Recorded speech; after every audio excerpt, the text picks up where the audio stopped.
Les 5 sphères de la fortune. Commençons par ce que les gens pensent en général de la fortune. Quand on parle de fortune, souvent les gens pensent directement à l'argent. Mais cela n'est pas vrai. La fortune ne veut pas dire être monétairement riche. Dans cette vidéo, je vais vous donner les 5 sphères de la fortune sur lesquelles vous devez vous focaliser. Vous devez être fortuné dans ces 5 domaines. Si vous manquez un seul de ces 5 domaines, vous êtes pauvre et resterez pauvre. Avant d'entrer dans le vif du sujet, je vous invite à rejoindre le train de l'entrepreneuriat et du développement personnel sur Africa is Wealth en vous abonnant et en activant la petite cloche de notification pour ne rater aucune de nos vidéos prochaines.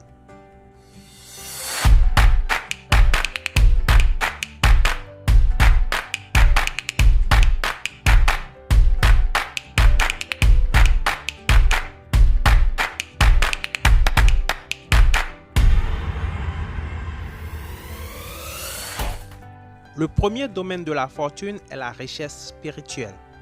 Si votre vie spirituelle n'est pas en ordre et bien rangée, même avec 1 milliard d'euros dans votre compte bancaire, vous n'êtes pas riche.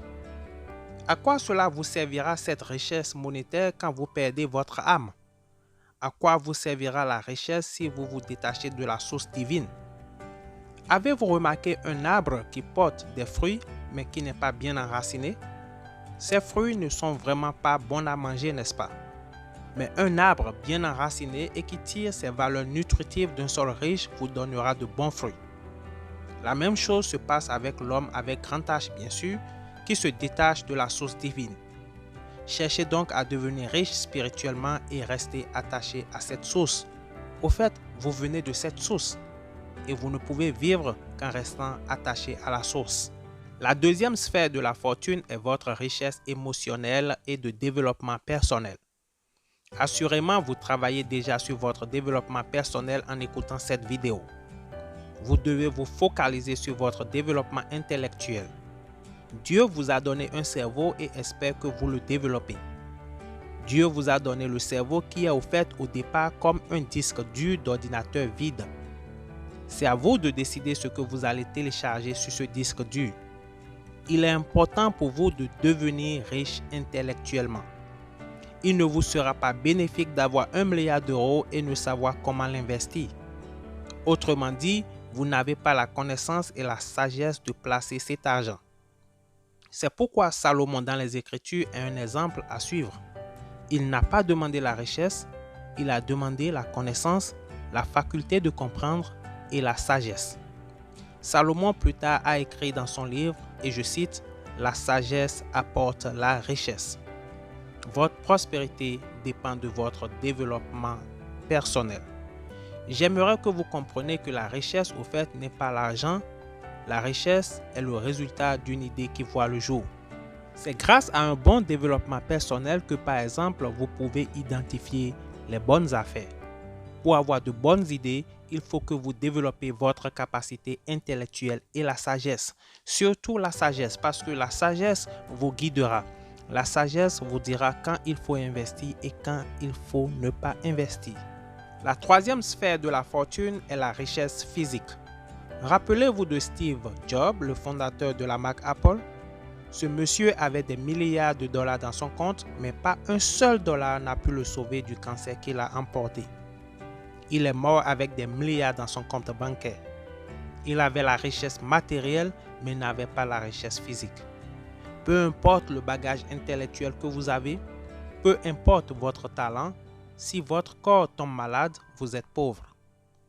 Il n'y a rien de mauvais que de vous retrouver malade dans un lit avec de grandes idées, mais vous n'avez pas la santé pour accomplir ces projets.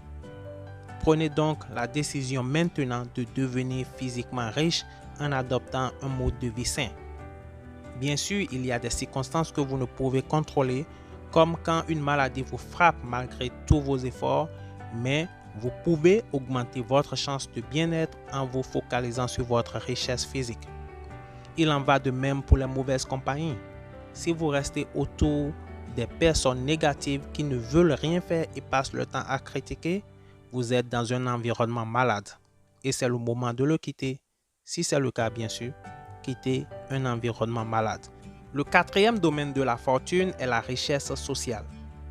Nous ne prêtons souvent pas attention à cela, mais il est important d'être riche en famille, en amis et en communauté. Vous êtes aussi pauvre que les amis que vous avez, vous êtes aussi riche que les amis que vous gardez. Vous êtes pauvre et malade quand la relation avec votre conjoint dans le foyer n'est pas bonne. Si la relation avec vos parents est négative, vous êtes pauvre. Mais ne pas confondre avec ses amis et parents négatifs qu'il faut éviter non pas parce que vous les haïssez, mais parce qu'ils sont nuisibles. Cultivez donc et enrichissez vos relations parce que vous ne savez pas quand vous aurez besoin d'une certaine relation. La plupart du temps, ce n'est pas de l'argent que vous avez besoin, mais de quelqu'un qui a l'argent. Soyez bon et gardez autour de vous la richesse sociale. Des fois, ce n'est pas ce que vous savez, mais qui vous connaissez. La 5e sphère de richesse est le domaine d'influence. Vous devez être fortuné dans le domaine d'influence. Le Créateur veut que vous soyez riche dans votre capacité à apporter le changement dans le monde. Et vous remplissez cette mission sur la terre en vous rendant précieux. Quelle influence avez-vous dans votre famille, votre communauté, votre église ou mosquée? Quel est votre domaine d'influence? Vous devez être riche dans le domaine d'influence.